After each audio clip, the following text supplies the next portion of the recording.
Mais en tout cas, sur cette transition avec Trossachs, l'hôtel Trossachs et Cluny Hill, voici ce que dit la petite voix intérieure. Quand les plans doivent changer à cause du libre arbitre humain, sachez que jamais je ne vous abandonne. Je guiderai votre prochain déménagement de façon que le meilleur en résulte. Tout ce que vous avez mis dans Cluny Hill a été absolument nécessaire, comme vous le constaterez dans le futur. Sachez simplement que rien n'est perdu et que beaucoup de bien peut en résulter. Accepte ce que je dis, mon enfant, et réjouis-toi. Alors, d'ailleurs, effectivement, la petite voix leur dit qu'ils viendront à revenir à un moment donné dans leur vie à Cluny Hill, sans donner de temps, de timing. De même que, on a oublié de le mentionner, me semble-t-il, c'est que la petite voix, au moment où Eileen se voit séparée de ses 5 enfants d'avec Andrew qu'elle a pu avoir, sa petite voix intérieure lui dit de toute façon, donne, envoie de l'amour, Oui, tu tout à fait. les retrouveras, tes enfants. Oui, parce que Tout c'est s'arrangera. là, c'est vrai qu'on peut revenir vite fait un petit peu à l'arrière.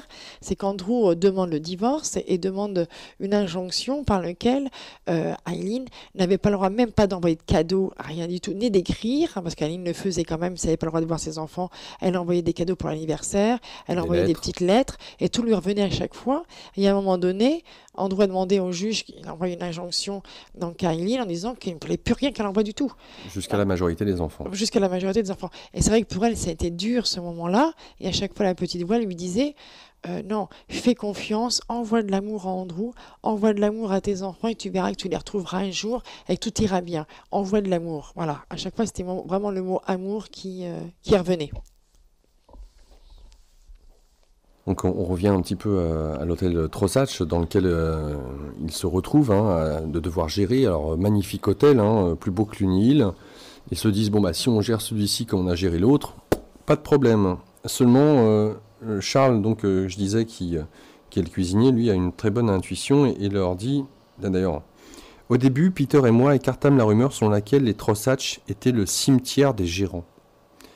Oui, parce que c'était la réputation de l'hôtel. Intéressant, hein. Nous avions l'impression que nous pourrions tout surmonter. Cela semblait être un endroit merveilleux, même si on entendait Charles grommeler avec un terrible accent écossais. Le diable est dans chaque brique dans cette maison. Vous ne serez pas capable de le chasser. Ne dis pas de sottises, Charles, lui répondis-je. Avec l'aide de Dieu et avec notre amour, nous en élèverons les vibrations et le rendrons aussi populaire que Cluny Hill. Après tout, les facilités sont grandes ici. Nous avons un solide noyau de personnel qui connaît toutes les ficelles. Nous ne devrions avoir aucun mal à apporter de la stabilité à cet endroit. Charles resta sceptique et marmonna quelque chose au sujet des forces noires. Je ne lui accordai plus d'attention. Et voilà donc la petite voix intérieure qui dit ceci. Parce que de fil en aiguille, tout le personnel a été atteint. Certaines personnes qui ne buvaient pas s'étaient mises à boire. D'autres qui étaient en couple se sont séparés. Donc ça n'allait pas du tout. Et voici ce que dit la petite voix. Ici, il est nécessaire de rayonner beaucoup d'amour. Parce que l'amour est un bouclier qui protège des pouvoirs de l'ombre. Les Trossachs, donc l'hôtel, c'est pour vous une épreuve ultime. Êtes-vous capable de résister au pouvoir de l'ombre ou allez-vous succomber ? Ne regrettez jamais d'avoir été envoyé ici. Il y a beaucoup de leçons pour tous, que vous n'auriez jamais apprises si vous étiez resté à Cluny Hill, où vous étiez totalement protégé. Vous avez dû apprendre durement à vous tourner vers moi, mais l'essentiel est que vous ayez appris cette leçon très importante. C'est vrai qu'on peut se dire que quand on n'est pas dans cette difficulté, quoique là, je trouve qu'ils sont passés quand même par des périodes relativement difficiles quand même, hein, et que leur amour aurait même presque pu céder, mais en même temps, oui et non, parce que euh, Eileen ne pouvait pas faire autrement qu'elle était vraiment dépendante de Peter. Mais là, c'est vraiment une autre force qui est à l'extérieur, et de voir bah, si de se prouver à eux-mêmes que l'amour est plus fort que tout en réalité et qu'ils peuvent dépasser ça. Et donc c'est vrai que maintenant qu'ils ne sont pas rentrés dans l'épreuve, ils ne peuvent pas s'en apercevoir et s'en rendre compte. Donc c'est un moment important quand même, hein, qui est assez dur. Et là donc la petite voix qui leur dit ceci vers la fin de leur séjour au Trossachs. La seule façon est de vivre au jour le jour. Toujours ça, ce moment présent. Oui, et on y revient. Et ce qui est intéressant, c'est qu'on le prend pour soi, au vu de ce que nous vivons tous collectivement, ce que dit cette petite voix-là, pour le coup, est très intéressante. Je recommence. La seule façon est de vivre au jour le jour. Planifier d'avance est tout à fait inutile. Faites un pas à la fois sous ma petite voix intérieure directe. Sachez que tout fonctionnera parfaitement si vous apprenez à vivre de cette manière tous les jours. Ne pensez pas au lendemain, à ce que vous mangerez ou boirez, ou à ce que vous vous mettrez sur le dos. Vous verrez ce que je veux dire dans les jours qui viennent. Et donc dans les jours qui viennent, ils sont remerciés tous les deux. Et donc ils sont amenés à partir des Trossachs. Et le jour suivant notre départ des Trossachs, voici ce que nous dit Eileen de sa petite voix. « Sois en paix, reste dans le centre de l'ouragan comme tu l'as fait hier. Je sais que c'était un grand choc pour toi, mais j'ai essayé de t'y préparer doucement. Je veux que tu saches qu'il ne peut en résulter que du bien. Tu ne le vois peut-être pas pour l'instant, mais sois patiente. Votre foi en sera renforcée. Vous serez rassemblés à nouveau. Si vous faites un seul pas à la fois, vous verrez que les choses se mettront parfaitement en place. » Voilà donc pour la fin de ce passage qui est une bonne partie de leur vie là déjà, et qui les a vraiment formés à pouvoir créer ce qui a être cette communauté spirituelle. C'est peut-être la partie la plus difficile, enfin au niveau même travail, etc. Parce qu'il a fallu qu'ils se dépassent, qu'ils se surpassent pour tout ça. Et qu'après, bon, par rapport à la communauté qu'ils vont créer, ce ne sera pas facile non plus, mais c'est différent. C'est différent dans le sens où ils commencent, oui, non, on dit c'est différent, c'est facile avec une petite caravane, donc c'est pas forcément. Ils sont à 5 dedans, comme dit, c'est plus facile, mais c'est vrai que. Mais en même temps, c'est pour eux, et puis les choses avancent différemment, même s'il y a des hauts et des bas. Mais là, on voit bien qu'ils ont été quand même confrontés à des choses importantes pour réaliser justement ce qu'ils vont réaliser par la suite, parce qu'il fallait qu'ils soient solides. S'ils lâchaient dès le premier truc, on n'essaye pas en même temps, parce que tout est facile. Donc voilà, c'est vraiment, je pense qu'il y a tout un processus qui arrive pour qu'ils puissent justement mener à bien, et ce qu'ils ont fait d'ailleurs, c'est ça qui est extraordinaire, quoi. Oui, parce que peut-être que pour bon nombre d'auditeurs, même si Findhorn, en tant que communauté spirituelle, a été connue au même titre que Auroville, il est vrai qu'on ne sait pas forcément l'historique, comment s'est fait cette communauté, et de voir... Elle n'est pas tombée du ciel, on s'en aperçoit là. De voir le poids qu'ont eu Dorothy, Peter et Eileen, à tous les trois, d'être ce socle puissant pour construire cette communauté, et les difficultés que cela a impliqué, ça va être gigantesque, mais c'est une autre partie. Parce qu'à la rigueur, on pourrait se dire, c'est génial. Là, pour le coup, ils vont se retrouver avec des gens qui vont être sur la même longueur d'onde qu'eux, et tout va aller pour le mieux, dans le meilleur des mondes. Pas du tout. Au contraire, c'est là où ça devient d'autant plus intéressant pour ce qui est de la communication, et de la manière dont Eileen va devoir s'affirmer dans son côté yang, masculin, et puis à l'inverse, Peter va devoir s'affirmer dans son ouverture du cœur, dans son côté yin. Ce soir, nous parlons avec Rosita Colmenero de ce livre qui nous a plu tous les deux, et de l'importance qu'il revêt de vouloir vous le faire partager. Un livre de Eileen Cady, je vous l'appelle, Eileen E-I-L-E-E-N, Cady, C-A-2-D-Y. L'envol vers la liberté, aux éditions Fortuna. Là, je voudrais qu'on parle un petit peu, parce qu'on parle du travail que Eileen peut faire, et là, on voit bien que c'est pas une mince affaire. Donc, il y a sa petite voix pendant un moment qui lui dit « Vis et travaille, mais n'oublie pas de jouer, de t'amuser dans la vie et d'y prendre plaisir. Tu as besoin d'équilibre dans tout. Trop de travail et pas assez de jeu créent un déséquilibre et te rend triste et ennuyeux. Recherche l'équilibre parfait dans tout ce que tu fais, et la vie sera pour toi une vraie joie. Tu as besoin de variété dans la vie, alors pourquoi ne pas essayer quelque chose de différent? Non pas parce que tu t'ennuies avec ce que tu fais, ou que tu veux y échapper, pardon, j'ai du mal à prononcer, c'est l'heure ça, mais parce que tu comprends que tu as besoin de changement. Si tu peux le faire sans aucun sentiment de culpabilité, tu verras que tu peux faire tout ce que tu as envie de faire avec un nouveau regard, et surtout, tu pourras le faire avec une vraie joie. À quoi sert la vie si tu ne peux pas prendre plaisir dans tout ce que tu fais? Quand tu l'appelles travail ou jeu? Point d'interrogation. La vie devrait jamais être un fardeau. Tu n'es pas là pour ployer sous le poids du monde. Tu es là pour profiter de la vie au maximum et en profiter chaque instant, car tu vis une vie équilibrée où l'on ne cesse de donner et de recevoir. C'est vrai, quand on a entendu tout ce qu'on vient d'entendre, on se dit la vie est un fardeau, quoi. Voilà. Mais en fin de compte, non. Quand on est bien là, non, la vie, tu es là pour, justement, pas pour crouler sous le poids du monde, mais tu es là pour profiter de la vie au maximum et d'en apprécier chaque instant, car tu vis une vie équilibrée où l'on ne cesse de donner et de recevoir. Quand on sait, évidemment, prendre la vie comme elle doit se prendre, tout simplement. Oui, en n'offrant pas de résistance et en même temps en prenant de la joie et du plaisir à faire ce que l'on fait, quoi. Tout à fait. Dans tout ce qu'on fait. Et, après qu'ils aient été remerciés de leur fonction à l'hôtel des Trosacs, ils décident de partir. Ils partent avec la caravane avec laquelle ils étaient venus. Alors on voit les photos à la fin du bouquin, c'est une longue caravane. Oui. Mais bon, pour un couple et 3 enfants, on peut penser que c'est déjà un peu réduit. Sinon, une caravane, c'est pas un mobil-home. Hein. Non, c'est une caravane. C'est une caravane, ça reste une caravane. Donc, il y a pas, c'est pas comme un mobil-home où ça peut être petit appartement, quoi, en fait. Hein. Là, c'est quand même, on sent que c'est quand même réduit et restreint quand on l'explique, quand même. Hein. Les caravanes des années 60. Hein. Oui, voilà. C'est pas le truc hollandais ou allemand qu'on voit aujourd'hui. Hein. C'est clair. Finalement, après un mois passé en recherche, nous trouvâmes un emplacement pour la caravane.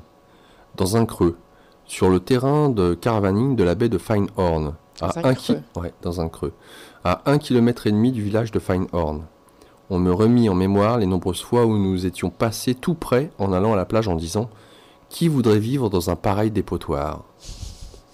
Le lieu qui nous était offert, donc dans le caravaning, apparaissait comme une sorte de décharge, avec des pierres et des saletés partout. Dans un coin, envahi par les mauvaises herbes et les ronces, se trouvait un vieux garage aux fenêtres brisées. Le seul avantage de cet endroit était son éloignement des autres caravanes et, à cause de sa situation dans une cuvette, son caractère retiré et privé. Ainsi, le 17 novembre 1962, nous avons conduit notre caravane vers ce fossé où elle est restée depuis.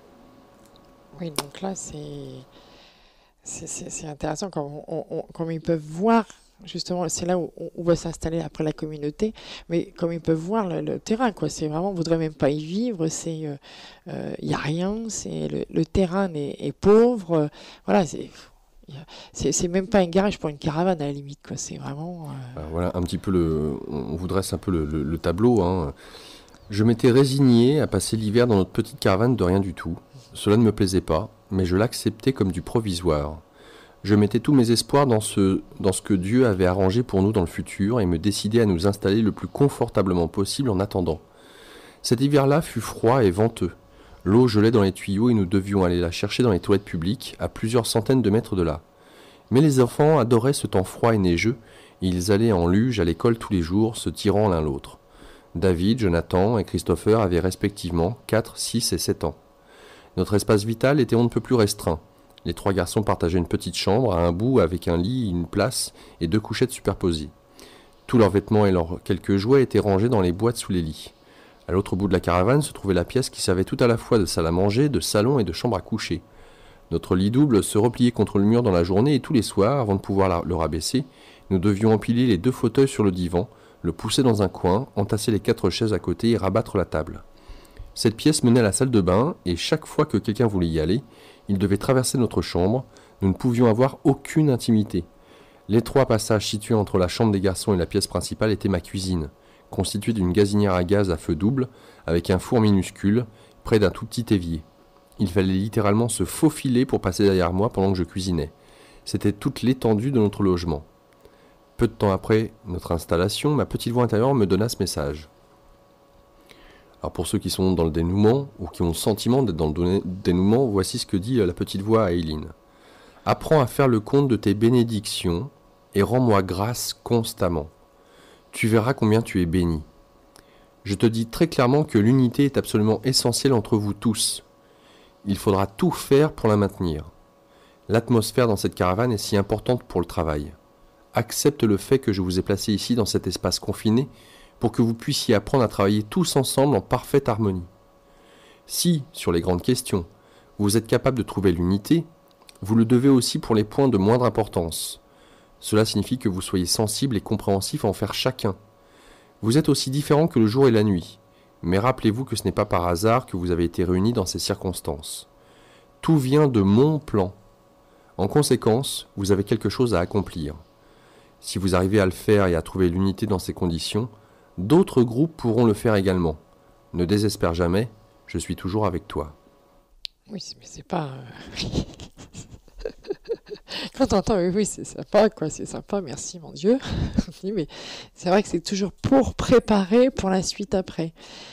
Mais en même temps, on s'aperçoit quand tu lis ça, quoi, en fait, ils sont dans cette petite caravane et que le divin leur a demandé d'être dans cette petite caravane pour pouvoir apprendre justement à vivre ensemble, parce que s'ils n'arrivent déjà pas, eux, dans cette famille, à vivre ensemble, qu'est-ce qu'ils peuvent construire à côté? Rien. Et nous, on se retrouve avec des 90 mètres carrés, des 70 mètres carrés, et bien souvent, on n'est pas encore satisfait de ce qu'on a, quoi. Et là, on s'aperçoit toute la grandeur de la chose, d'apprendre justement à être parce que tout le monde doit être respectueux l'un de l'autre, parce que sinon, ben, c'est plus possible de vivre. C'est le chaos. Chacun a sa place, chacun doit ranger là du coup, parce que sinon c'est le chaos, et chacun doit respecter l'autre. Et là, c'est vraiment, bah, comme ils sont les uns sur les autres, c'est vrai que ça apprend, hein, mine de rien. L'écoute. Ça apprend l'écoute, ça apprend à être respectueux vis-à-vis de l'autre, ça apprend aussi à ne pas laisser traîner, d'avoir de l'ordre et de la discipline du coup, parce que si chacun laisse traîner son petit bazar, ça devient complètement... C'est plus possible de rentrer dans cette petite caravane, hein, quand on voit déjà qu'il faut qu'ils déplient le lit et qu'ils le replient parce que c'est leur salle à manger, leur salle en plus, leur chambre à coucher, c'est énorme. Mais quand on lit l'histoire, je ne dis pas que c'est facile, hein, parce que ça paraît tellement facile, on s'aperçoit quand même que c'est pour une bonne chose en même temps, que c'est essentiel pour ce qui va suivre derrière. Au fur et à mesure qu'on lit l'histoire, je l'ai lu cette histoire, mais en même temps quand je t'entends la lire et qu'on revient dessus, je m'aperçois en plus des cheminements, en fait, que tout a été nécessaire. Comment s'agencent les événements, oui, pour pouvoir arriver. Et puis là, il le dit bien, de toute façon. Hein. Mais si on n'arrive pas avec en petite communauté, dans une seule famille, s'entendre et se respecter... Comment il est possible de le faire à grande échelle? Et là, comment peut-on demander aussi à un monde d'être dans le respect, dans la paix. Dans la paix, hein, si on ne sait pas le construire à l'intérieur de soi-même ou de sa famille. Hein. Tout à fait. Oui, et en même temps, de ce que dit sa petite voix, de prendre conscience des bénédictions. Oui, hein, ils ont un toit sur la tête, ils sont ensemble, ils sont ensemble, ils sont unis, les enfants vont à l'école, ils ne se plaignent pas, hein, parce qu'ils sont très contents, même s'il fait froid, parce qu'ils sont restés des années quand même dans cette caravane. Elle n'a pas bougé. Hein, oui, et qu'il fallait chercher de l'eau à l'extérieur, mais les enfants sont super contents d'aller à l'école en luge, ils sont contents, quoi. Ils sont heureux, tout simplement, on ne les entend pas se plaindre, ces enfants-là. Ils sont contents. Donc voilà, comme quoi, des fois, il nous faut peu de choses pour être heureux. Hein. C'est clair. On n'imagine pas le bonheur qu'on a à avoir ce que l'on a. Tout à fait. Mais je crois que quand on en a trop, c'est là qu'on ne voit même plus, de toute façon, l'essentiel, hein, l'essence du ciel, on ne la voit même plus. Là, puis quand on a trop, on a peur de perdre. Exactement, on s'accroche. Ouais. Alors, il y a un élément aussi important, c'est que Aileen, pour pouvoir entendre cette petite voix, doit méditer régulièrement. Oui. Et donc, tu l'as précisé tout à l'heure, de plus en plus, elle va s'octroyer ce temps-là. Sauf que, on vient de le décrire, vu les circonstances, comment trouver le temps de méditer alors qu'on a une famille et on est les uns sur les autres? Donc la question se pose, et Aileen la pose telle qu'elle. Le problème était de pouvoir méditer au milieu de cette agitation. En désespoir de cause, je cherchais une réponse au fond de moi.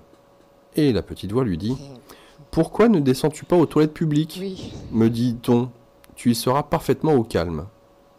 J'étais consterné. Quelle pensée! S'asseoir dans les toilettes publiques pour écouter la voix de Dieu. Je ne pouvais rien imaginer de tel. Néanmoins, quand j'y repensais, Dieu avait absolument raison. Tard dans la nuit ou très tôt le matin, il y avait peu de chances que je sois dérangé. C'est donc ce que je fis, quel que soit le temps, même quand il faisait froid ou qu'il neigeait, je m'emmitouflais dans un manteau d'hiver et je m'asseyais dans les toilettes pendant des heures avec mon carnet et mon crayon, rapportant des visions et des messages magnifiques. C'était une solution parfaite, bien que non orthodoxe. Je ne pouvais plus douter que Dieu était à l'intérieur de soi et qu'il était possible de méditer n'importe où. Et là, on voit quand même la notion de l'engagement. là, on le voit vraiment, la question de l'engagement, parce que même si c'est dans les toilettes, même s'il fait froid, parce que là, il n'y a pas de chauffage dans les toilettes, hein, vu comment c'était déjà, donc il n'y a pas de chauffage, elle y va quand même, mais emmitouflée, mais elle se lève avant que tout le monde, que ses enfants aillent à l'école, pour pouvoir entendre cette petite voix, pour se connecter à elle. Là, c'est de l'engagement. Là, on peut dire, oui, ça y est, elle a pris le pas vraiment de s'engager à l'écouter. Nos journées étaient bien remplies, surtout à l'approche du printemps. Quand nous commençâmes à faire un jardin et à construire une annexe à la caravane pour Dorothy, notre petite voix intérieure insistait sur le fait que Dorothy devait venir habiter avec nous pour ancrer les vibrations dans la caravane et le jardin. On nous avait dit de faire chaque chose dans le juste état d'esprit. Voici ce que dit la petite voix intérieure. Ce n'est pas le temps qui importe, mais l'unité, la coopération et la pensée positive. Sachez que chaque fois que vous enfoncez la bêche dans le sol, vous y mettez des vibrations. Aimez ce jardin potager. Utilisez tous mes dons et soyez-en reconnaissants. Faites-en un joyeux moment pour vous tous. Vous êtes en train de créer un lieu d'harmonie et de beauté. Vous pouvez être sûr que quelque chose ne va pas s'il n'y a pas d'harmonie entre vous. Il vaudrait beaucoup mieux vous arrêter, ne rien faire, que de faire quelque chose qui cause de la discorde. Le travail sur l'annexe doit être guidé sous toutes ses formes. Il vous a été donné dans un but précis. Apprendre à rechercher ma petite voix intérieure à chaque pas et travailler ensemble en parfaite harmonie. Ce n'est pas seulement un travail à accomplir pour donner à Dorothy un endroit où vivre. Il doit vous enseigner quelques leçons très précieuses. Vous avez tout le temps devant vous. Je veux que vous soyez tous très conscients des vibrations alentour. Elles émanent de chacun de vous. Aussi avez-vous la responsabilité d'émettre chacun les vibrations correctes. Là, il parle au départ de la pensée positive. Là, il ne suffit plus de la pensée positive, il suffit de mettre les actions positives après. C'est la pensée, c'est bien, mais après, c'est de mettre en action, en fait, qui demande là, de passer à quelque chose de supérieur. C'est bien d'y croire, etc. Mais maintenant, ça y est, on se met à créer quelque chose, on se met à faire quelque chose. Et en même temps, dans cette idée d'être dans l'action juste et d'être dans l'écoute de cette voix intérieure de moment présent en moment présent, on peut penser que là où ils en sont, le fait d'avoir la possibilité pour Aileen d'entendre cette petite voix, pour Peter d'avoir cette rectitude à accomplir son premier ressenti et à l'appliquer, d'avoir cette foi qui se construit de plus en plus dans le lâcher-prise, etc. Cela n'empêche pas, et on peut le constater, et c'est pourquoi cette promiscuité, de la difficulté à pouvoir être dans l'accord, dans l'harmonie, au sein de gens qui se connaissent tous très bien et qui pourtant sont extrêmement différents, en plus avec des enfants. Et voici ce qui a été dit par la petite voix. L'unité ne va pas tomber tout de suite, tu dois lutter pour l'obtenir. De loin en loin, les choses se bloquent parce que vos relations sont tendues ou qu'il y a de l'intolérance et des critiques. Ça ne remonte pas toujours à la surface, ce qui est pire, car ce qui est refoulé ne peut refléter la lumière de la vérité et continuer à s'envenimer. Donc, ce qui va se passer, ne serait-ce qu'entre eux trois, avec les enfants de surcroît, c'est de pouvoir exprimer, bon an, mal an, à chaque fois, tout ce qu'ils ressentent. Et de pouvoir le faire avec le plus de... La liberté la plus totale. Donc d'accepter les critiques, d'accepter les sauts d'humeur des uns et des autres, parce que pas forcément évident de pouvoir dire les choses avec une certaine forme de justesse. D'ailleurs, ça sera un des travaux principaux d'Aileen. Avec Dorothy, qui sont Dorothy était très différentes. Et après, ils en rigolent quand même. Hein. Ils se chamaillent, comme elle dit, mais après, c'est pas grave en soi. Mais le fait de dire les choses dans l'instant T, ça évite que la colère monte et qu'il y ait du coup de l'incompréhension. Au moins là, bon, bah voilà, on dit les choses, c'est dit, et puis ça rumine pas à l'intérieur, et puis sinon ça fait effectivement, ça crée de l'ombre, et ça crée en même temps des séparations, et du coup, on arrive dans le jugement, dans la critique, et voilà, donc c'est... Aileen nous dit « J'ai reçu plusieurs messages m'encourageant à me valoriser, ainsi que ma contribution personnelle, mais il me fallut plusieurs années pour intégrer cela. » Donc là, c'est au tout début, on est en 1962. Hein. Voici ce que nous dit sa petite voix. « Je t'ai répété plusieurs fois que j'ai besoin de toi pour faire passer un travail que nul autre ne peut faire. Tu m'es indispensable. Cette pensée t'a réconforté, mais tu n'en as jamais vraiment compris l'ampleur. Tu as le don le plus précieux auquel un être puisse aspirer. Tu sais que Dieu te parle, te guide et dirige ta vie tout entière. Ne te compare jamais. Toi, ta situation ou ta vie avec celle d'une autre âme. Cela ne peut qu'entraîner du mécontentement et de la critique. Si tu n'as de cesse de compter tes bénédictions, de voir ce qu'il y a de mieux en toute chose et la beauté qui t'entoure, tu ne gaspilleras plus ton temps avec des comparaisons. Fin de citation. Une réprimande de Dieu était pire encore que venant de Peter. J'étais confondu de honte, et d'autant plus que je devais la raconter aux autres. Voici ce que dit sa petite voix. Je sais ce que tu ressens, mon enfant, quand je dois te parler sévèrement et te donner un coup d'arrêt. Mais tu peux en être reconnaissante, car ainsi tu peux te corriger. Il n'est jamais très agréable d'avoir ces points noirs exposés à ma lumière. Mais c'est grâce à l'immensité de mon amour et de ma tendresse que je viens illuminer toutes ces plaies de façon qu'elles puissent sortir au grand jour et guérir.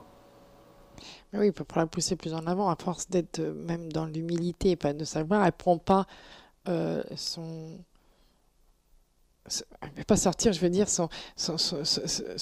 pourquoi le divin l'a mise là, quoi, en fait, parce qu'elle reste toujours derrière quand même l'ombre de Peter, et on voit ça qu'elle traîne ça depuis des années, hein, donc elle est toujours vraiment à l'arrière. Elle freine des cas de fer, là, c'est au moment de le dire. Hein, je sais pas pourquoi je dis cette fer. T'as dit cette fer? D'accord, regarde, pourquoi pas. Hein, oui, c'est l'heure, voilà, soyons fous. Alors, Pardon. Ce qui est intéressant là, c'est ce qu'elle va dire, et je pense que, au vu de ce que nous vivons tous collectivement, je pense que là, on pourra d'autant plus prendre la température. Je cite. Mon moral montait et descendait comme le mercure d'un thermomètre. Ma voix intérieure m'encourageait constamment à stabiliser mes émotions, à relativiser en faisant quelque chose pour les autres et en faisant le compte de mes bénédictions. J'ai dû être une étudiante peu commode à cette époque. Voici ce que lui dit sa petite voix. Tout ce conflit interne est la vieille peau dont tu es en train de te défaire comme un serpent. Parfois, elle reste coincée et tu dois te tortiller encore plus fort pour l'enlever. Mais sache que tu t'en débarrasseras et que tu avanceras dans le nouveau et que ce sera une grande réjouissance. Ne désespère jamais, je suis avec toi pour toujours. Oui. Oui, non, oui. Et là, on peut vraiment tous... on peut peut-être pas... Déjà, je parle pour moi. Voir à quel point il est juste, au vu de cette phrase, d'accepter, de lâcher de cette vieille peau, de l'ancien moi, de celui qui est amené à grandir, de cette chrysalide qui est en train de craquer de tous les côtés. Surtout en ce moment, je pense que là, tu parles de toi, mais je pense, moi, je vais parler de moi aussi, en même temps, mais par rapport à beaucoup de monde qui nous entoure, on voit bien que là, il y a un passage quand même à passer, hein, de passer de la chenille et puis d'arriver après au papillon, et que c'est pas forcément facile de muer en fait, et puis de passer à autre chose. Et là, c'est vraiment, on passe par des humeurs des fois, ou peut-être la culpabilité, peut-être de pas laisser vite, voilà, de rester dans cet instant présent, et puis déjà et je crois qu'on oublie souvent, c'est comme à chaque fois tu répètes la petite bénédiction. Que ça, c'est à chaque fois de se dire, oui, non, mais j'ai ça, et j'apprécie ce moment-là, ce qui m'évite peut-être, je vais parler à mon nom quand même, de faire des erreurs par la suite et d'aller trop vite, et puis donc du coup de reculer plusieurs minces, j'étais encore là-dedans. Oui, de se rappeler chaque jour, je pense, tous les matins, avant de se lever, de s'apercevoir, bah oui, tout ce qu'on a, quoi, en fait. Hein. La chance que l'on a. La chance, on est chauffé, on a... pour ceux qui ont des enfants, il y a du travail, sa chance, voilà, on a toujours de la chance dans ce qu'on peut être en fait. Voir le positif. Oui, tout à fait. Ça me ramène à moi encore là aussi. Hein. À nous tous, hein, je crois, de toute façon. Il y avait tant d'incertitudes. Peter allait-il trouver du travail? Comment arriverions-nous à vivre avec si peu d'argent? Qu'allait-il se passer à l'avenir? Rien n'était assuré. Chaque semaine, je plaçais les 8 livres de l'assistance nationale, 1 livre et 10 shillings des allocations familiales et la contribution de Dorothy dans un pot sur le manteau de la cheminée pour payer le gaz, l'électricité et le combustible, utilisant le reste pour la nourriture. Il ne restait jamais rien. Je reçus. Tes besoins seront toujours satisfaits, mais pas tes désirs. Tu sais qu'il y a assez d'argent pour ces besoins, mais cela nécessite que tu te laisses étroitement guider par moi dans tous tes achats. Il n'est pas nécessaire d'épargner pour les jours difficiles. Il y en aura toujours assez, sois-en assuré. Mais là, on entend bien combler dans tes besoins, pas tes désirs. Hein, on est d'accord. Donc là, et que tu n'auras jamais besoin de rien.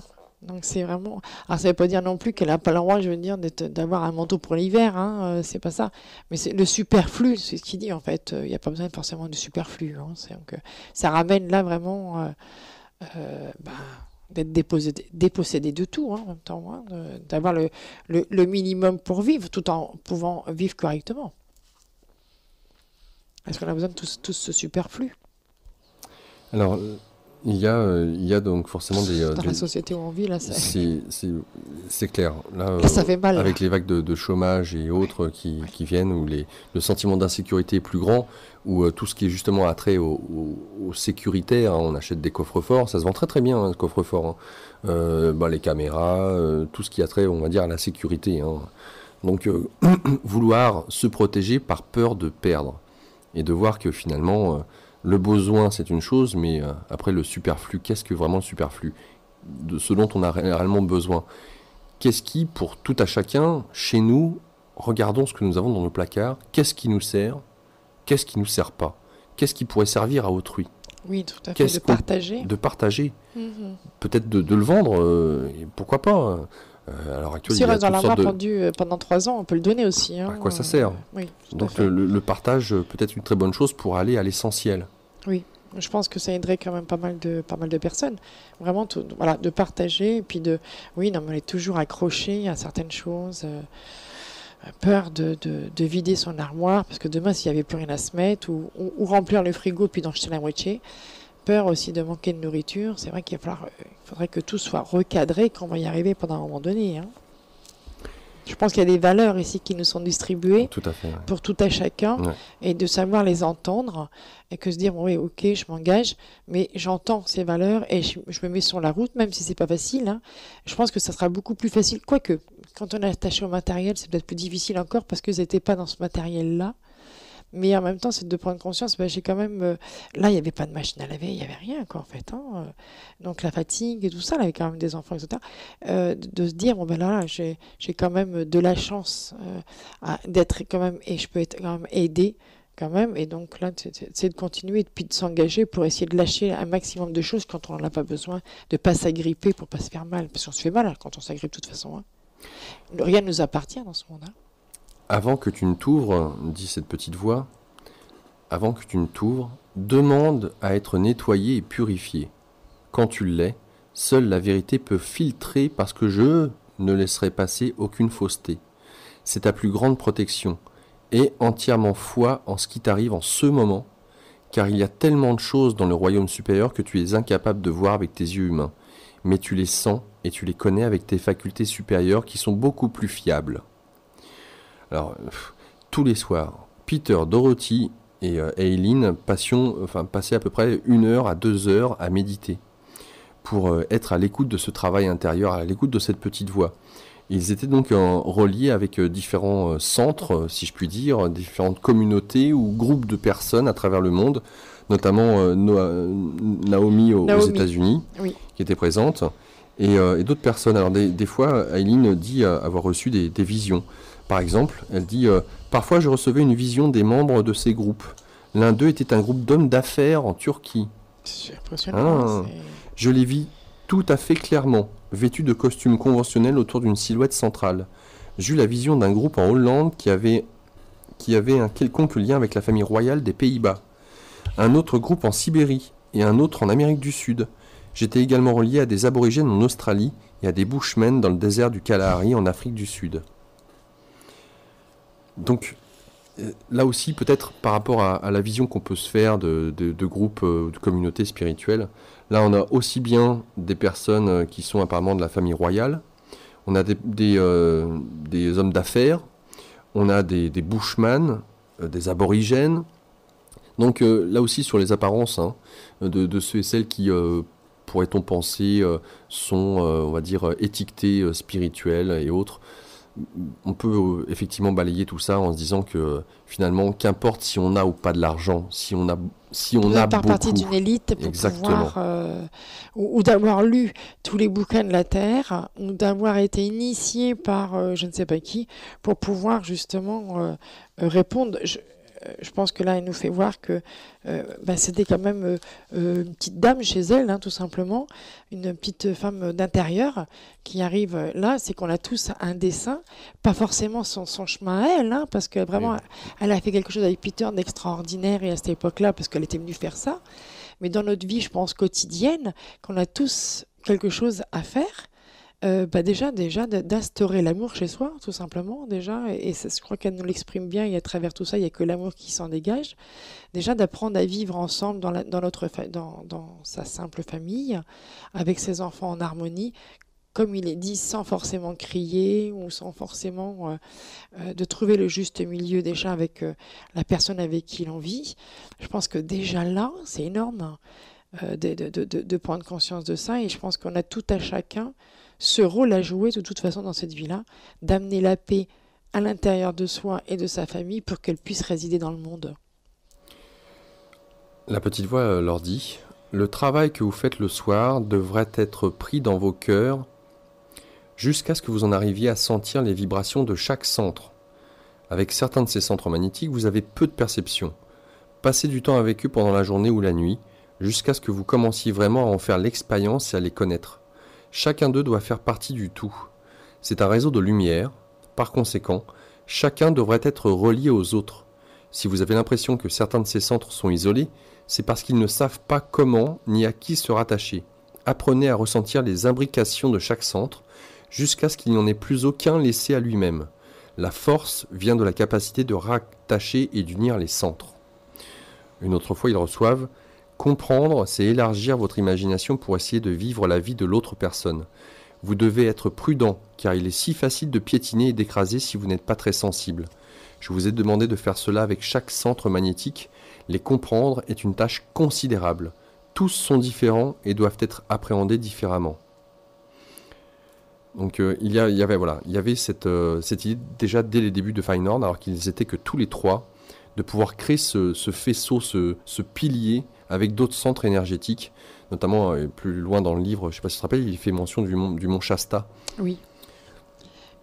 Et quand elle se connecte justement, il y a un moment donné, peut-être, je ne sais pas si on m'en parlait, parce que le livre c'est grand, on va pas tout parler, qu'elle est avec Libye aussi, qu'elle prend, elle fait partie d'un groupe aussi, et Libye est malade, et elle ressent sa maladie, et sans l'avoir, connue, parce que c'est Peter qui l'avait rencontré, Libye, sans l'avoir connue, elle sait exactement où elle a mal, et elle souffre même pour elle à un moment donné. Ils ont un échange extraordinaire, et elle l'accompagne. Elle lui permet de dépasser Eileen, quand ils sont en correspondance, et ça lui permet de dépasser aussi la maladie, de voir plus... comment je pourrais dire ça? Sur là, je ne sais plus dire. Plus intensément cette communion. Cette communion, mais que la douleur soit moins importante par rapport de lui envoyer cette lumière. De lui envoyer de l'amour et cette lumière, donc ça lui permet de cheminer. Et dans leur courrier, on voit qu'il y a un amour inconscient. Et je pense qu'à Eileen, quand j'ai lu ça, ça lui a appris aussi la compassion par rapport oui, d'apprendre ce que c'est que la compassion quand elle était reliée, je veux dire, avec Libye à ce moment-là. Alors, tout ne se passe pas non plus dans la joie, hein, dans le sens où les doutes font partie intégrante du cheminement. Et Eileen, jusqu'au bout, a eu des doutes. Elle dit ceci, « On me répétait constamment que dans la vie spirituelle, on est toujours sur la brèche, que les moments passés à des niveaux supérieurs à communier avec Dieu, recevant des messages et des visions magnifiques, ou rayonnant vers des groupes, ne devaient pas être séparés du reste de ma vie à moi, dans laquelle j'étais mère et épouse. Il n'y avait qu'une seule vie, il m'était difficile de toujours percevoir cette unité, et ma vie était souvent compartimentée. J'exigeais du temps pour moi, ce qui entraînait de la confusion et des conflits intérieurs. Voici ce que lui dit sa petite voix. « Je veux que tu apprennes à te dissoudre complètement en moi, de façon qu'il n'y ait aucune division entre le temps que tu me donnes et celui que tu t'accordes. Ce devrait être un seul et même temps. »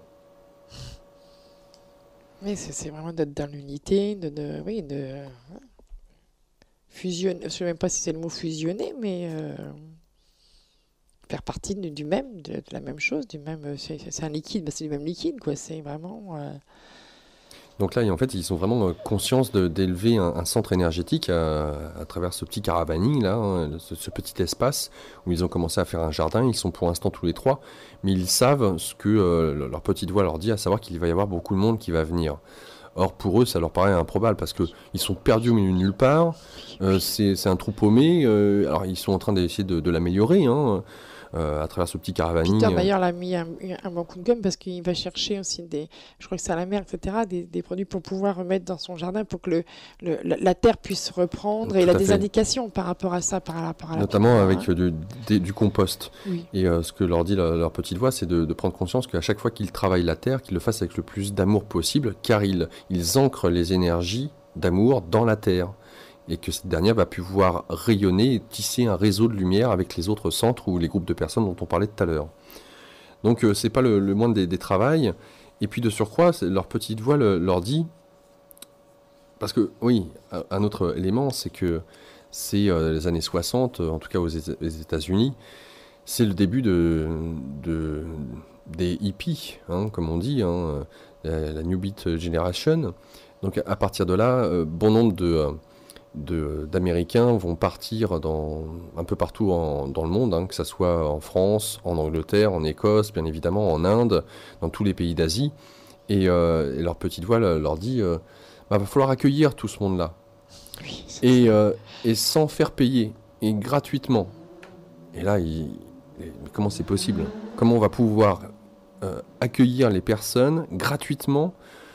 Et il y avait un peu de la hantise de la part d'Aileen parce qu'elle avait une idée un peu préconçue de ce que pouvait être le mouvement hippie, d'imaginer ces jeunes un peu drogués, gens foutistes, couchant avec qui à droite, à gauche.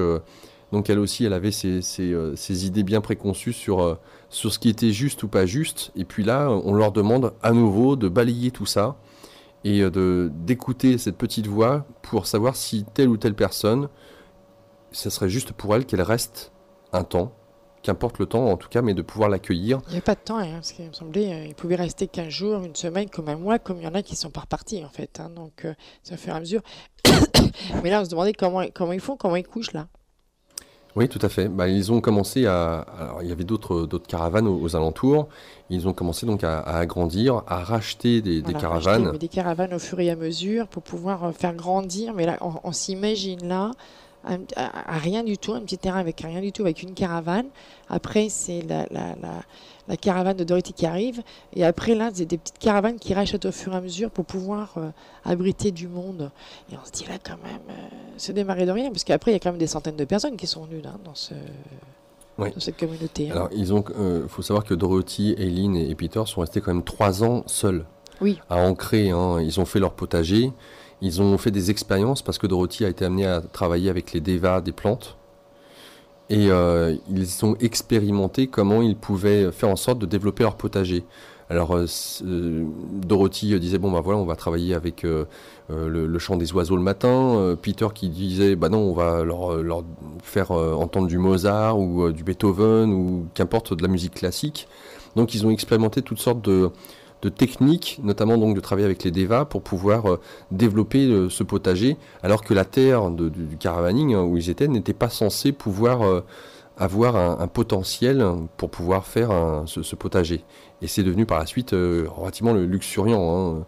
Et ça a été bon nombre de magazines, d'articles ont été écrits, sachant ce que cette petite communauté naissante avait commencé à organiser. Bon, avant d'en arriver là, quand même 3 ans, un peu en ermite, à pouvoir ancrer ces énergies dans le sol. Je crois que quand même c'est par leur amour, par leur détermination qu'ils ont pu commencer à créer ça, voilà, en écoutant, comme tu disais tout à l'heure, d'essayer de voir comment on peut faire pousser les légumes, etc. Mais c'est vraiment là, donc, avec cet amour que chacun a en soi quand même. Ils sont tous les trois, mais donc du coup ils sont vraiment là, on peut s'apercevoir qu'ils sont quand même bien soudés quand même, parce que là ça doit pas être évident, hein, 3 ans comme ça, à dire tiens la terre elle va pousser. Pas la terre, je veux dire, on va apporter de l'amour à cette terre pour que les légumes puissent pousser. De l'humus, de mettre du compost et de développer la communication avec les devas qu'avait entrepris Dorothy. Et voici ce que dit la petite voix intérieure. L'extraordinaire contact de Dorothy avec les anges de nombreuses plantes va considérablement changer votre façon de travailler au jardin. Vous êtes en train de coopérer avec la nature, avec les esprits de la nature et les élémentaux qui gouvernent l'élément vital de la plante. Et, peu à peu, vous serez en harmonie avec eux. Ce qui se passe est quelque chose d'entièrement nouveau. C'est ainsi que le nouveau monde doit être créé. Les vibrations et tout ce que Peter a mis dans le sol pour le nourrir font de ce jardin un endroit très spécial dont les applications seront considérables dans un temps futur. Et toi, mon enfant, tu es en train d'apprendre à rendre ma parole vivante, c'est-à-dire que toute chose peut être manifestée dans la forme. Alors, effectivement, à un moment donné, Aileen est amenée à aller en ville régulièrement et à revenir par la suite à Findhorn, et elle exprime qu'à chaque fois qu'elle va en ville, alors qu'elle était en paix dans son petit coin de jardin, son potager, avec la nature, la mer qui n'était pas très loin, d'ailleurs il se baignait régulièrement dans Ça la fait mer. partie du jeu, ça aussi, Ouais. de s'amuser, d'être du sport en même temps, de se baigner, de se purifier dans la mer, oui. C'est sûr que quand elle change, là, les vibrations ne sont plus les mêmes. Voilà, donc elle se trouve alourdie, elle a beaucoup de mal à chaque fois à récupérer quand elle revient à Findhorn, alors qu'elle était partie en ville. Et voici ce que lui dit sa petite voix. Quand tu sors d'ici, donc de Findhorn, tes vibrations sont fortement diminuées. Ensuite, elles doivent être à nouveau élevées pour que tu puisses continuer ton travail intérieur. C'est important de les maintenir à un haut niveau. Si tu as besoin d'une pause, va te promener et apprécie les merveilles de la nature autour de toi, tout simplement. Pour faire remonter ces vibrations, tout simplement. Et quand on voit aujourd'hui où est-ce qu'on en est avec les légumes, et là, à cette époque-là, ce qu'ils ont mis en place, on se dit quand même, on a tourné quand même à l'envers. Quand on voit l'industrie des légumes et des légumes et des fruits qui nous viennent de pays, je veux dire, étrangers, qui sont même pas mûrs ici, que toute la terre, la mère divine, en fin de compte, quand on veut s'y pencher, nous donne à manger. On a suffisamment à manger, on n'a pas besoin d'aller chercher des légumes dans les pays étrangers ou de les importer ici, quoi. En fait, on peut faire son petit jardin et puis profiter tout simplement. On a tout sous la main. C'est un petit peu désolant quand même. Le maître spirituel de Peter, dont on ne sait pas qui c'est, mais en tout cas quand Peter était très jeune et qu'il a eu l'occasion de partir apparemment en Asie, il a eu l'occasion de rencontrer un maître qui lui a enseigné notamment pas mal de cours sur la pensée positive. Et ça explique pourquoi Peter ne se laissait jamais dévier d'un iota. Quand il avait une idée précise, il y allait, il fonçait, et il avait horreur d'avoir autour de lui des personnes qui pensaient d'une manière négative, ou qui s'apitoyaient sur leur sort. Pour lui, c'était autant d'énergie qui mettait des bâtons dans les roues sur le projet final. Donc c'était un homme avec une foi inébranlable, un roc. Peter, ça veut dire pierre en français, d'ailleurs, c'est intéressant. Et voici ce que Aileen reçut de la part de sa petite voix concernant Peter. Examine les qualités que possède un roc, ferme et inébranlable. Il peut résister à tous les éléments sans être aucunement affecté. Peter est un roc. Il a les qualités de la pierre, qui sont absolument essentielles pour le travail considérable qu'il doit accomplir. Il doit savoir où il va et balayer tout ce qui est en travers de son chemin. C'est un côté dur et rude que tu as du mal à comprendre parce que c'est tellement opposé à ta manière de fonctionner. Mais cela ne veut pas dire que ce n'est pas juste. J'ai donné à développer à chacun de vous des qualités différentes qui ne devraient jamais et à aucun moment être comparées. Suppose que Peter ne soit pas sûr de lui, qu'il s'arrête en se demandant s'il a tort, ou encore que les germes du doute surgissent sans cesse dans son esprit. Il ne me serait d'aucune utilité. Pour le travail qu'il a à faire, j'ai besoin qu'il soit exactement comme le roc, aussi inébranlable. C'est un grand meneur d'hommes, et vous devez tous accepter ce fait. Il a besoin de votre soutien à tous, bien qu'il ne vacillera pas, ne faillira pas à sa tâche, que vous le supportiez ou non. Comme un bulldozer, il tracera le chemin jusqu'au but et jusqu'à la victoire. S'il t'irrite ou t'ennuie dans ses manières de faire, essaie de réaliser la difficulté extrême de son travail, et au lieu de le lui rendre plus difficile en lui résistant, essaie de l'accompagner, de le comprendre. Tu verras la différence. Être un guide et un chef pour les autres est une tâche difficile et désagréable. Mais un véritable leader n'est pas du genre à succomber à la première opposition. Les doutes et les peurs n'ont aucune place dans sa vie. Dans le futur, tu verras pourquoi j'ai choisi Peter pour mener non seulement une poignée, mais beaucoup, beaucoup d'âmes qui s'assembleront ici quand les temps viendront. Et ça, c'était tout début des années 60. Quand on voit par la suite ce qui est devenu Findhorn, c'est C'est énorme. C'est énorme, C'est énorme. effectivement. Hein. Et là, on s'aperçoit, oui, forcément, qu'on comprend que Peter ne va pas s'attendrir. Hein, parce qu'il doit être comme un roc, justement, et surtout pas que sa foi soit bien solide, pour justement pas au moindre petit truc tomber. Mais c'est vrai que dans un premier temps, on a tendance à lui dire, bah tiens, il est insensible, il est pas, il en a rien à faire, il fonce et puis c'est tout. Mais comme c'était marqué, hein, c'est un bulldozer, hein, et il est bien là pour quelque chose. Alors si chacun a son petit caractère, ça veut peut-être nous dire aussi qu'on est là pour aussi Apprendre de l'autre. apprendre de l'autre. Et puis peut-être que s'il a le caractère comme ça lui est utile dans l'instant T pour pouvoir. Donc c'est vrai que je comprends bien quand tu dis il n'y a pas de comparaison à faire. Bien souvent on est dans la comparaison, donc dans le jugement. Bah oui. À dire bah oui, comme il ne me ressemble pas, forcément c'est n'importe quoi, c'est pas son boulot. Mais là on s'aperçoit qu'en fin de compte, bah non, s'il est comme ça, c'est bien pour quelque chose. Que s'il avait Était avec la sensibilité d'Aileen, c'est clair qu'il n'aurait rien il pu n'aurait pas faire. pu avancer, ça c'est sûr. Tous les deux, ils auraient Tout été. à fait, parce que c'est un tout. C'est un tout, hein, La puisqu'ils sont lumière et vraiment l'amour. bien en complémentarité là. Donc du coup, Alors, bien entendu, des découragements, c'est évident, sur le chemin. Et il y a différentes petites phrases comme ça, reçues de la voix intérieure. La raison de ton découragement est que tu échoues à vivre dans l'instant présent. Tu regardes vers l'avant et tu penses que tout cela est impossible. Ne fais qu'un pas à la fois et prends-y plaisir. Ressens l'ivresse, le triomphe. Autre élément, il est indispensable que tu apprennes à demander ce dont tu as besoin. Alors, important, hein, savoir demander. oui. Bien souvent, on ne sait pas demander. En fait, on pleure tout le temps, mais on n'a rien demandé. On pleure de ce qu'on n'a pas, mais on n'a pas demandé. Alors, je la refais. Il est indispensable que tu apprennes à demander ce dont tu as besoin. On parle de besoin, hein, pas de désir. Oui, hein. oui, non, mais là, oui. Ouais. Tu ne dois pas t'attendre à ce que tout arrive sur un plateau, mais en demandant, tes besoins seront pleinement satisfaits. Pense à ce qui te manque comme si tu l'avais déjà et continue de faire cela jusqu'à ce qu'il se concrétise. Tu peux tout déterminer, tu l'as déjà vu, et cela peut prendre différentes voies. Tu es sincèrement reconnaissant de tous ces cadeaux car tu sais que j'en suis l'auteur. Ils arrivent par l'intermédiaire des gens, car c'est ainsi que j'opère. Ils sont mes pieds et mes mains qui accomplissent mes réalisations parfaites. Nous sommes des serviteurs. Tout à fait. Là, je vais lire la leçon que Aline a marquée, car elle a entendu cette petite voix. Peut-être ne comprends-tu pas toujours pourquoi tu te trouves là, mais sache qu'il y a toujours une très bonne raison à cela. Ne lutte pas contre, mais découvre quelles leçons tu peux en tirer et apprends vite de façon à pouvoir avancer, grandir. N'oublie jamais de remercier pour chaque leçon apprise, quelle qu'en soit la difficulté. Dis-toi qu'il en sortira toujours ce qu'il y a de meilleur et que chaque difficulté n'est qu'une étape sur le chemin. Il y a d'importantes leçons à apprendre et plus vite tu les apprendras, mieux ce sera. Si tu as fait une erreur, admets-la, exprime tes regrets et continue ton chemin.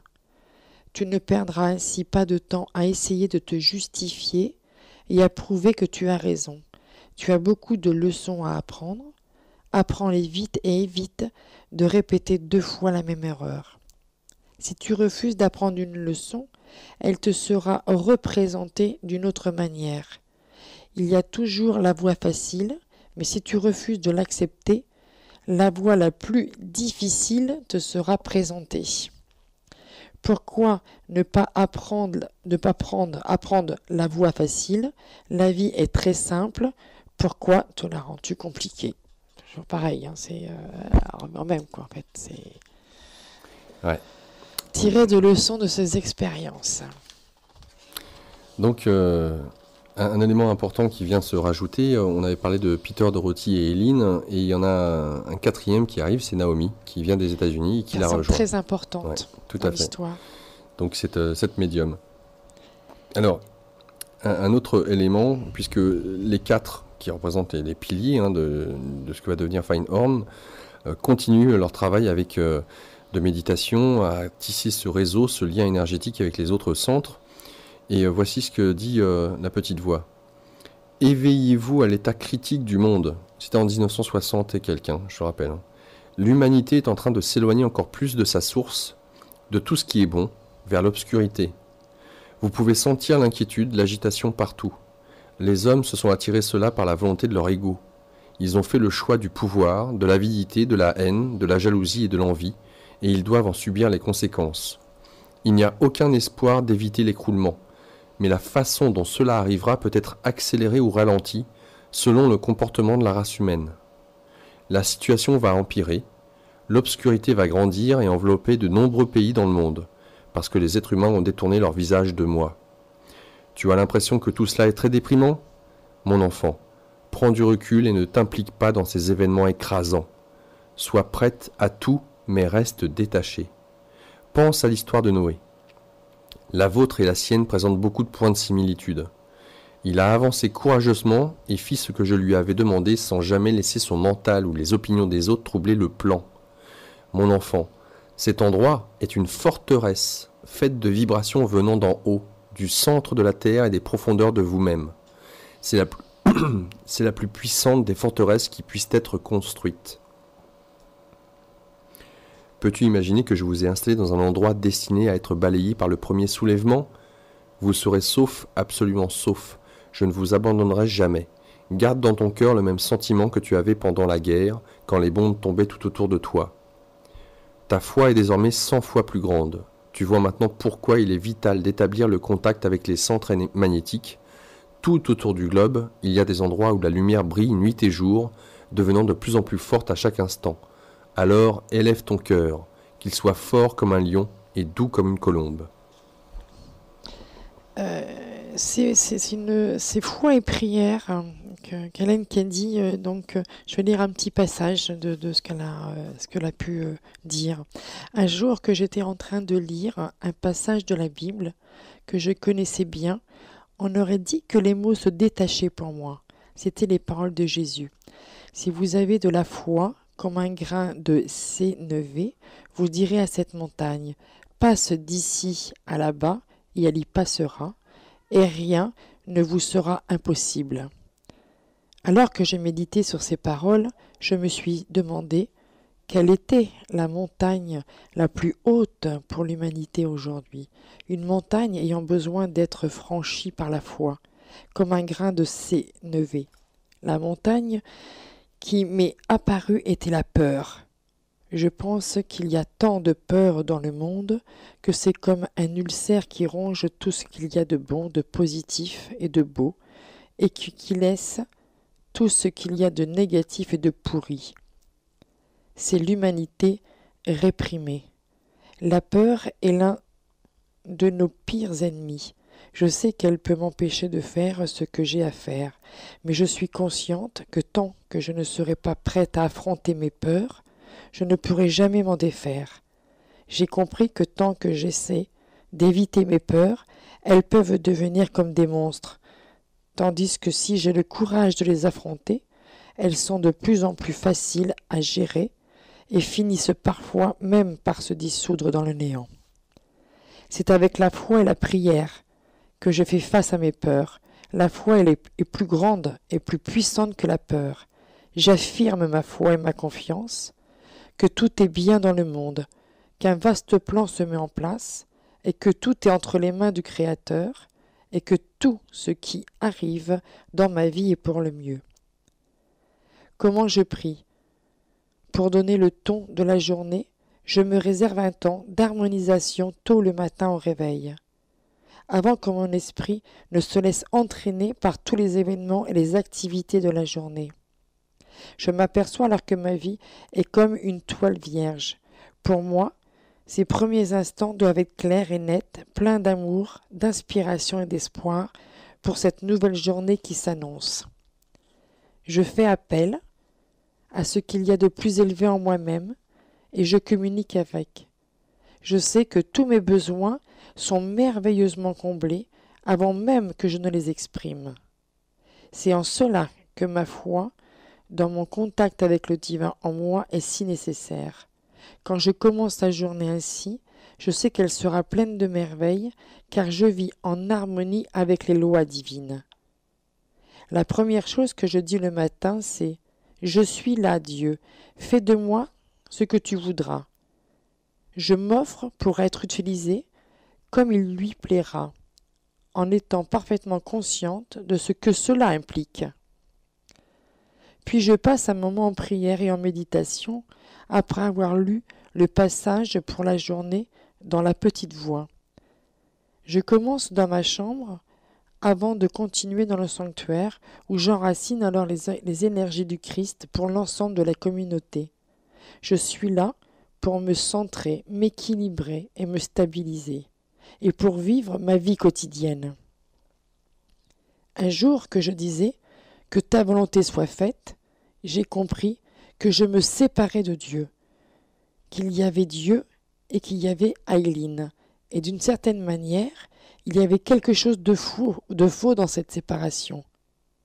Je n'avais cessé de recevoir le message « Nous sommes un ». Il n'y a pas de séparation, mais je ne l'avais pas encore compris dans mon cœur. C'était pour moi quelque chose de très difficile à accepter, et j'avais l'impression que si je le pensais dans mon cœur, je serais une hérétique. Mais peu à petit, j'ai commencé à sentir que Dieu était en moi, et cette conscience est devenue de plus en plus profonde. C'est devenu vivant en moi, et je sais aujourd'hui de tout mon être que Dieu et moi ne faisons qu'un. Il n'y a pas de séparation, Dieu est en moi. Ce n'est pas venu d'un seul coup, j'ai dû y travailler, être avec, vivre avec et le faire mien, jusqu'à ce que je comprenne que je suis bien cette voix. Ce qui parle en moi vient de ce qu'il y a de plus élevé en moi, le divin en moi. Voilà, ça parle. On voit qu'il y a des différentes quand même étapes qu'elle a prises, et que là, c'est quand même au bout d'un certain moment, effectivement, qu'elle a bien compris que c'était en elle, et qu'en fin de compte, c'était elle. La petite voix, c'était elle. C'est le divin qui est en elle, donc c'est elle en même temps, c'est elle qui... Et c'est vrai que pour en arriver là, il faut faire du chemin, parce qu'il faut une sacrée confiance, et avoir aussi enlevé certainement beaucoup de choses pour pouvoir pas être dans l'ego et recevoir ça vraiment avec humilité, et une très grande humilité. Sinon... C'est le moins qu'on puisse dire. Hein. Sinon, on est enfermé. Hein. Voilà, exactement. C'est clair. Il y a déjà un Raël, ça suffit, on ne va pas en rajouter d'autres. Alors, concernant donc les différentes personnes qui seraient amenées à arriver au sein de Findhorn, sa petite voix lui dit ceci. Le temps de la retraite est terminé, donc ces fameux 3 ans. Je t'ai dit que vous rentreriez en contact avec des âmes de plus en plus nombreuses. Cet endroit va devenir un sanctuaire pour ceux qui cherchent la lumière. Sa puissance magnétique grandit de jour en jour, il va attirer des âmes. Ne rejette aucun nouvel arrivant. Comprends leurs attentes, mais rappelle-toi que la démarche ne sera pas la même pour chacun d'entre eux. Aussi, sois très attentive à chaque âme qui viendra vous rejoindre. Certains viendront sans savoir ce qui les a attirés. Ils ont besoin d'être gentiment guidés. Nourris mes brebis et élève-les en les baignant dans mon amour et ma lumière divine. Chacun d'entre vous a une tâche spécifique et particulière à accomplir avec chaque visiteur attiré ici. Autre élément, tu n'as pas besoin de t'inquiéter de ceux qui viennent ici, même s'ils te paraissent invraisemblables en apparence. Ne juge jamais une âme d'après son enveloppe. Les semblables s'attirent. Recherche l'étincelle de lumière en chacun et tu trouveras une force unique. Quiconque vient ici en quête repartira différent. Ils ne pourront s'empêcher d'absorber les radiations qui sont émises en ce lieu. S'ils sont en harmonie avec elles, ils repartiront régénérés et reviendront souvent. Sinon, ils se sentiront mal à l'aise et quitteront l'endroit sans désir de retour. C'est ce qui est à l'intérieur qui compte, et moi, seul, peux te montrer ce qui est à l'intérieur de chaque âme. Reste près de moi et tu ne te tromperas pas. Quand tu accepteras le fait qu'ici se trouve un centre d'attraction magnétique universel, tu verras que l'appel les touchera et que rien ne les arrêtera. Distance, coût, temps ne voudront plus rien dire pour eux. C'est pour cette raison que tu dois être prête à recevoir quiconque à n'importe quelle heure et même à les loger. Autre élément, ne sois pas déçu quand les choses ne marchent pas comme elles devraient. Il y a beaucoup de facteurs qui entrent en compte dans la vie de chacun et le plus important d'entre eux est le libre arbitre. Le choix final reste aux mains de chacun et peut déranger les plans les plus soigneusement établis. Essaie d'imaginer ce que c'est pour moi. Je peux voir quel est le chemin parfait, et gentiment et avec amour, je le montre à une âme. Brusquement, cette âme décide qu'elle sait mieux que moi et tourne le dos à mon plan. Je n'ai plus qu'à m'asseoir et à regarder cette âme mettre la pagaille. Je ne peux rien faire jusqu'à ce qu'elle décide, de son libre arbitre, de son libre choix, de faire ce que je veux. La décision finale est dans les mains de cette âme. Tout ce que tu peux faire, mon enfant, c'est d'être sûr, de tout ton cœur, de tout ton esprit, que tu as fait tout ce que tu pouvais et que tu as retourné toutes les pierres. Si cette âme choisit une autre voie, tu ne dois en avoir aucun regret. Tu auras à manœuvrer beaucoup d'âmes, mon enfant bien-aimé, et même si chacune d'entre elles est différente, ce sont des principes de base que tu dois apprendre. L'amour vrai n'est pas doux et indulgent. L'amour vrai est ferme et aimant, tendant une main forte, toujours prête à aider. L'amour ne se compromet pas avec le moi inférieur en offrant sa sympathie, car ceci affaiblit et détruit. Mon amour divin ne voit rien d'autre que le meilleur en chaque âme.